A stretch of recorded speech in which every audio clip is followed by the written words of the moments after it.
মানিকগঞ্জ সরকারি মহিলা কলেজ কর্তৃক আয়োজিত অনলাইন ক্লাসে একাদশ ও দ্বাদশ শ্রেণীর শিক্ষার্থীদের আমন্ত্রণ জানাচ্ছি।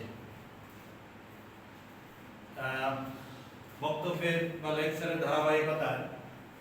আমি যে জিনিসটা আলোচনা করছি তা হচ্ছে ভেক্টর রাশির বিভাজন বা বিশ্লেষণ এবং এর প্রয়োগ। তোমাদের খুব ভালো মতো শেখানো হয়েছে যে আর একটি ভেক্টর, সেই ভেক্টর রাশিকে আমি আলফা কোণে এবং বিটা কোণে কিভাবে বিভক্ত করতে হয় তা শেখানো শিখিয়েছি। তবু আরেকবার বলছি যে একটি ভেক্টর রাশিকে দুই বা ততোধিক অংশে বিভক্ত করাকে ভেক্টর বিশ্লেষণ বা ভেক্টর বিভাজন বলা হয়, আর বিভক্তকৃত অংশগুলোকে বলা হয় উপাংশ। এখানে গত ক্লাসে এখানে যে সূত্রটা লেখা হয়েছে সেই সূত্রের প্রয়োগ দেখানো হয়েছে।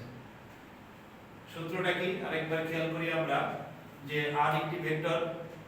তাকে আলফা কোণে বিভক্ত করে আমরা যে অংশটা পাই, যে উপাংশটা পাই, সেই উপাংশ x দিয়ে প্রকাশ করা হয়েছে x r sin β / sin α + β, এবং বিটা কোণে বিভাজিত যে অংশটা সেই অংশ y r sin α / sin α + β। তোমাদের নিশ্চয়ই মনে আছে যে মনে রাখার বুদ্ধিও তোমাদের শিখিয়ে দিয়েছিলাম যে আলফা কোণে বিভাজিত অংশের উপরে বিটা এবং বিটা কোণে বিভাজিত অংশের উপরে কি আলফা। অর্থাৎ যে কোণে আমরা বিভাজিত করব, যে কোণে অংশটা বের করব, সেই কোণটা কিন্তু উপরে থাকে না, অন্য কোণ থাকবে। তাহলে আলফা কোণে বিভাজিত অংশের উপরে বিটা, বিটা কোণে বিভাজিত অংশের উপরে আলফা, আর নিচে দুটোরই sin α + β, এবং এটার প্রয়োগ দেখানো হয়েছে। আজকে আমরা যেটা নতুন করে আলোচনা করব সেটা হচ্ছে যেখানে আলফা প্লাস বিটা দেখা যাচ্ছে যে 90 ডিগ্রির থেকে তাদের মোট পরিমাণ কম, কিন্তু যদি এরকম হয় আলফা প্লাস বিটা যদি 90 ডিগ্রি হয়ে যায় তাহলে চিত্রটার রূপ কেমন হবে দেখে নিই আমরা একটু। 90 ডিগ্রি যদি এরকম হয়, আলফা এবং বিটার যোগফল 90 ডিগ্রি, তাহলে আমার x এবং y দেখা যাচ্ছে পরস্পর কি অবস্থায় রয়েছে। x এবং y পরস্পর কিন্তু লম্ব অবস্থায় রয়েছে আবার, এবং সেই ক্ষেত্রে আমরা কন্ডিশনটা হচ্ছে alpha plus beta is equal to 90 degree, এবং দুটি কোণের যোগফল 90 ডিগ্রি যদি থাকে, যদি বলা থাকে দুইটা কোণের যোগফল 90 ডিগ্রি, তাহলে তোমাদের দুইটা কোণই কিন্তু জানার দরকার পড়ে না, একটা কোণ জানলেই হয়। যেমন আলফা যদি আমার জানা থাকে তাহলে বিটাটা অনায়াসেই কিন্তু আমরা বলতে পারি 90 degree minus alpha,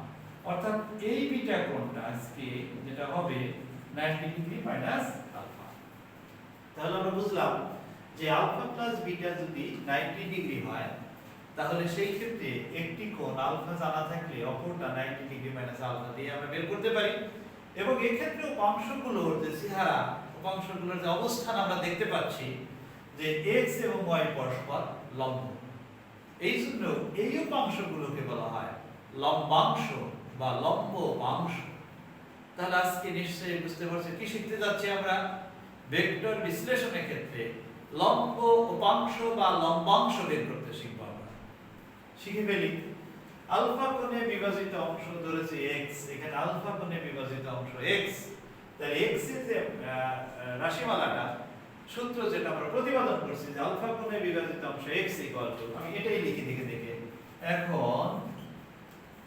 x equal to r sin x, যেহেতু আলফা কোণে বিভাজিত অংশ তাহলে এখানে আলফা থাকবে না, কি হবে বিটা, আর নিচে sin আলফা প্লাস বিটা। আমরা যদি মান বসিয়ে দেই এখন r থাকবে, r থাক, কিন্তু বিটাটাকে আমরা এখানে লিখেছি যে আলফা এবং বিটার যোগফল যদি 90 ডিগ্রি হয় তাহলে বিটার মানটা হবে 90 ডিগ্রি মাইনাস আলফা,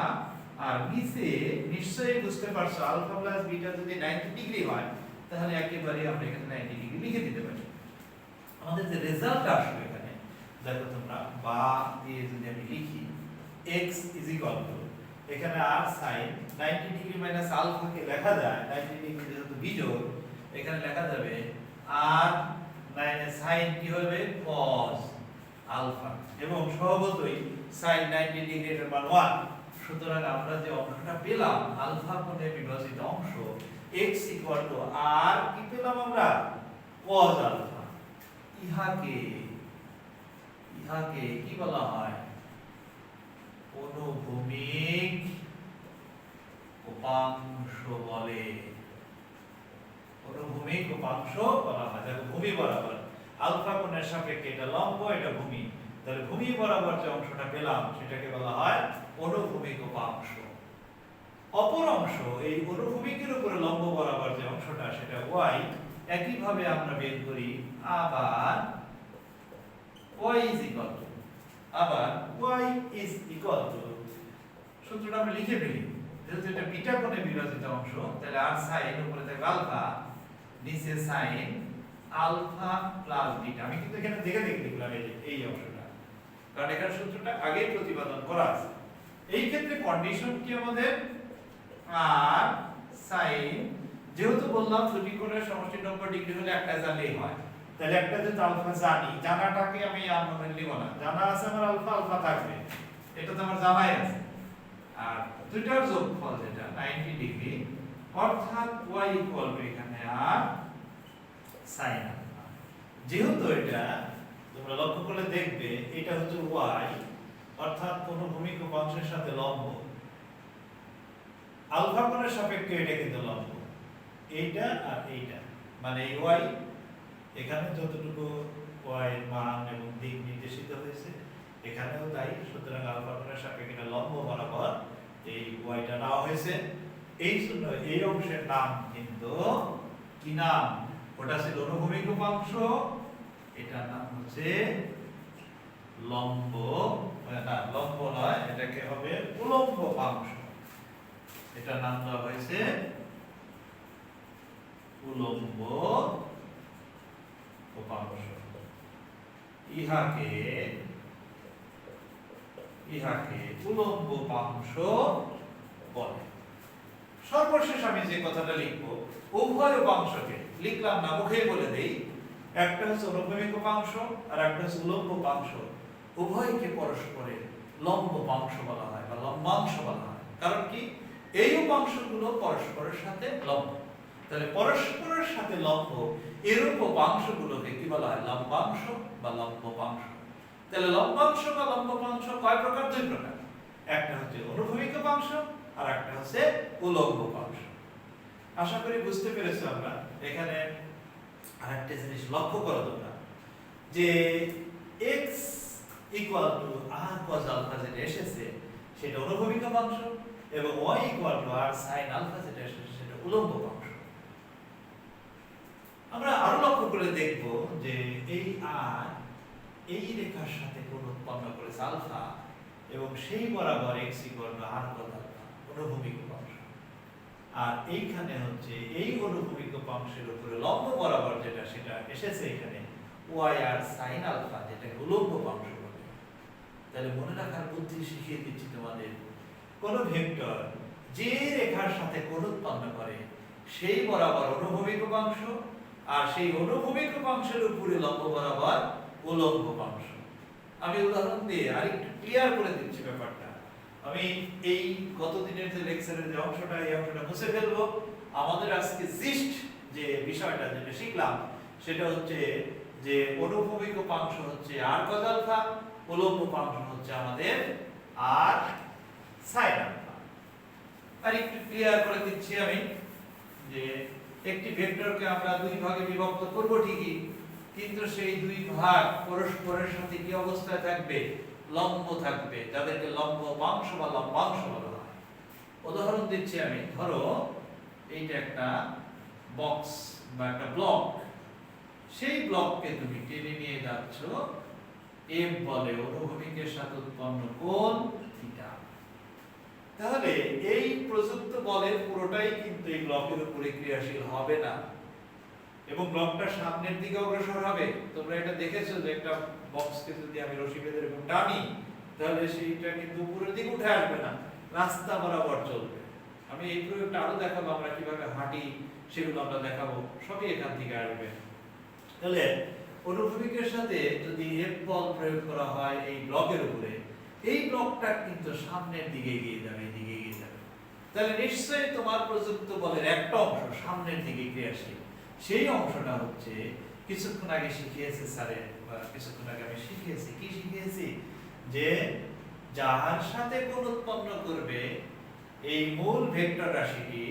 সেই রেখা বরাবর অনুভূমিক উপাংশ, অর্থাৎ তার cos থিটা cos আলফা সেই কোণটা হবে। তাহলে এখানে অনুভূমিকের সাথে এই রেখার সাথে অনুভূমিকের সাথে থিটা কোণ উৎপন্ন করলো, সুতরাং অনুভূমিক বরাবর f cos থিটা এবং এটার সাথে লম্ব বরাবর, লম্বটা হলো না, লম্ব বরাবর, এই লম্ব বরাবর f sin থিটা, অর্থাৎ প্রযুক্ত বলে অনুভূমিক উপাংশ f cos থিটা, উলম্ব উপাংশ f sin থিটা। যদি তোমাদের কনফিউজ করে দিচ্ছি আমি, যদি এরকম হয়, ধরো এই রকম ভাবে একটা বিন্দুতে বল প্রয়োগ করা হলো, এই রেখার সাথে যদি সে থিটা কোণে বলটা প্রয়োগ করা হয়, এবার তোমরা কি বলতে পারবে যে অনুভূমিক উপাংশ কোণ বরাবর f cos থিটা হবে, কোণ বরাবর উলম্ব উপাংশ f sin থিটা হবে? আচ্ছা, এটা হবে, আমি শিখেছি যেটা, সেটা হচ্ছে যাহার সাথে কোণ উৎপন্ন করবে সেই বরাবর অনুভূমিক উপাংশ। তাহলে প্রযুক্ত বল এই রেখার সাথে কোণ উৎপন্ন করেছে, সুতরাং এই বরাবর কি হবে f cos থিটা, এবং এইটার উপরে লম্ব, লম্বটা কি বামে হবে না ডাইনে হবে, এটাও একটু শিখে নাও। যে পাশে ভেক্টর রাশি থাকে উপাংশগুলো কিন্তু সেই পাশেই হয়, বিপরীত পাশে কিন্তু উপাংশগুলো যাবে না। সুতরাং এই অনুভূমিক উপাংশের উপরে লম্ব বামে না ডানে, ডানে হবে, কারণ ভেক্টর রাশিটি রয়েছে আমার ডান পাশে, কি হবে f sin থিটা। তাহলে কনফিউশনে কিছু নাই যে লম্ব থাকলে বরাবর f cos থিটা, এরকম কিছু না, তোমাদের শেখানো হয়েছে মূল ভেক্টর রাশিটি যে রেখার সাথে কোণ উৎপন্ন করে সেই রেখা বরাবর অনুভূমিক উপাংশ সামথিং cos থিটা, তার ওই অনুভূমিক উপাংশের উপরে কিন্তু লম্ব, সেই বরাবর হচ্ছে সামথিং sin থিটা। আরেকটু ধরো একেবারেই পরিষ্কার করে দিচ্ছি আমি, এই হচ্ছে আমাদের, ধরো এখানে m n, এটা ও দিলাম, এটা দিলাম pq। এখন এই ও বিন্দুতে একটি বল ক্রিয়াশীল ধরলাম আর, এইখানে আমি থিটা দিলাম। এখন কোথায় অনুভূমিক উপাংশ হবে, কোথায় উলম্ব উপাংশ হবে? স্যার শিখিয়েছে, কি শিখিয়েছে, যে এই তো মূল ভেক্টর রাশিটি যে রেখার সাথে থিটা কোণ উৎপন্ন করবে, অর্থাৎ এখানে দেখা যাচ্ছে OQ এর সাথে থিটা কোণ উৎপন্ন করেছে, সুতরাং OQ থিটা বরাবর হবে আর cos থিটা এই বরাবর, এবং এই অনুভূমিক উপাংশের উপর লম্ব এই বামে না ডাইনে হবে সেটা শিখে নাও তোমরা। যে পাশে ভেক্টর রাশি থাকে সেই পাশেই কিন্তু উলম্ব উপাংশ থাকবে, sin থিটার অংশ থাকবে। তাহলে এই অনুভূমিক উপাংশের উপরে এই বরাবর হবে আর sin থিটা। আশা করি যে অনুভূমিক উপাংশ কোণ বরাবর হবে, উলম্ব উপাংশ কোণ বরাবর হবে, পরিষ্কার বুঝতে পেরেছো। এই যে কনসেপ্টটা আমাদের অনেক জায়গায় এটা কাজে লাগাতে হবে ভেক্টর বিশ্লেষণে। এই পর্বটা, এই অনুভূমিক উপাংশ উলম্ব উপাংশ, এটা সবথেকে বেশি কাজে লাগে আমাদের। নেক্সট দিন আমরা শিখবো আর কিছু প্রয়োগ, আমরা এই মানে ভেক্টর বিশ্লেষণে এই অনুভূমিক উপাংশ উলম্ব উপাংশ আমাদের হাঁটার ক্ষেত্রে কিভাবে কাজ করে, গুণ টানার ক্ষেত্রে নদীতে নৌকার গুণ টানার ক্ষেত্রে কিভাবে কাজ করে, নানান জায়গায় আমরা সেটার প্রয়োগ দেখানোর চেষ্টা করব। আজ এ পর্যন্তই। ভালো থাকো, সুস্থ থাকো, সুন্দর থাকো।